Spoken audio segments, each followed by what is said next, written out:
Paano kung nakaligtas ka na sa isang nakakamatay na laro, tapos pinaglaro ka ulit? Game begins in 5, 4, 3, 2, 1. I'm not playing.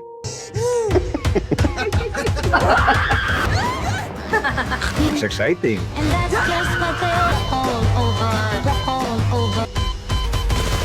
Matapos na makasurvive sa pamilya na napangasawa niya ang sinubukan nga siyang itegi, dito nga isasali ulit si Grace sa isa pang ulit na laro. Same mechanics from the last game, kailangan nga lang niya makasurvive sa isang grupo nga ng mga tao na gagawin nga ang lahat para mategi siya. Pero ang twist nga dito, para nga mapaglaro siya ulit, dito na nga isasali yung kapatid niya na kailangan nga niyang iligtas. Sa pagsimula ng laro, dito na nga sila tatakas, makikipaghabulan at makikipaglaban, kung saan magtatago nga sila doon sa malaking mansyon na yon at gagamit nga sila ng iba't ibang mga sandata para makaligtas at makasurvive ulit sa isang larong hindi naman niya ginustong sumali. Title ng movie, Ready or Not 2, Here I Come. Bilang fan ng part 1, aabangan ko talaga to kasi isa yun sa may mga ending na hindi ko talaga ina-expect. Akala ko kasi baliw lang talaga yung pamilya nga na pangasawa niya, pero ayun, totoo pala talaga yung kinakatakutan nila. Pagsabog talaga sabi ko, what? Nagsasabi pala talaga sila ng totoo. Medyo nakakaawa nga lang si Grace dito kasi kung iisipin mo, ang dami ninyang pinagdaanan eh. Tapos kinabukasan lang ata, sinabak agad siya ulit sa rambulan.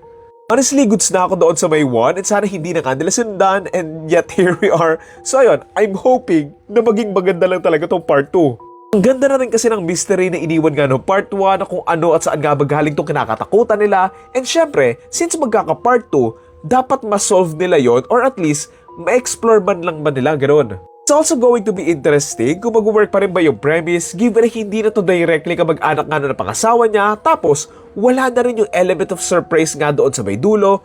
Ayun yung aabangan ko dito.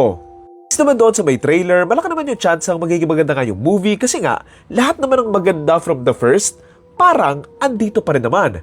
Quirkiness and yung mga comedic moments nila, yung pagiging madugo, yung mga intense na labanan nila gamit nga yung iba't ibang mga sandata, and syempre, yung mismong mga habulan and hanapan nga nila.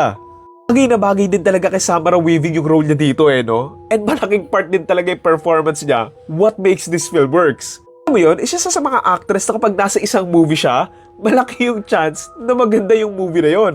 Dito parang ang mangyayari, magkakaroon nga ng round 2 kasi nga nanalo si Grace doon sa unang laro. And this time, hahabol naman sa kanya ang iba't ibang head or member nga ng ilang mayayamang pamilya din. Curious ako dito kung ano ba mangyayari doon sa batang ito, tsaka doon sa isang lalaking nagsiswitch ba yun. And I hope na magiging fun yung pagkategi sa kanila or malay natin, baka maging kakampi pa sila. I'm curious din pala kung paano nga nila paglalaroan yung idea na kasama na nga niya yung kapatid niya na sana naman hindi magkaroon ng twist na all this time kalaban or kasabwat yung kapatid niya. Kasi wala lang, sobrang gamit na gamit and sobrang predictable na yun pag ganon. Nyo itong si Elijah Wood tsaka si Daniel Radcliffe, magkahawig na nga sila tapos parehas din silang medyo absurd pumili ng mga roles after sumikat or matapos nga yung mga franchise nila. Catherine Newton din pala yung kapatid niya dito and ako lang ba? Or parang halos iisa lang palagi yung vibes ng mga roles niya. So ayun, I think this is going to be a fun sequel and I hope na hindi nila masira kung ano yung nasimulan ng part 1. Again, ang title ng movie, Ready or Not 2, Here I Come. Inabangan natin ito sa mga sinihan next year, around April. So yun lang. Thank you.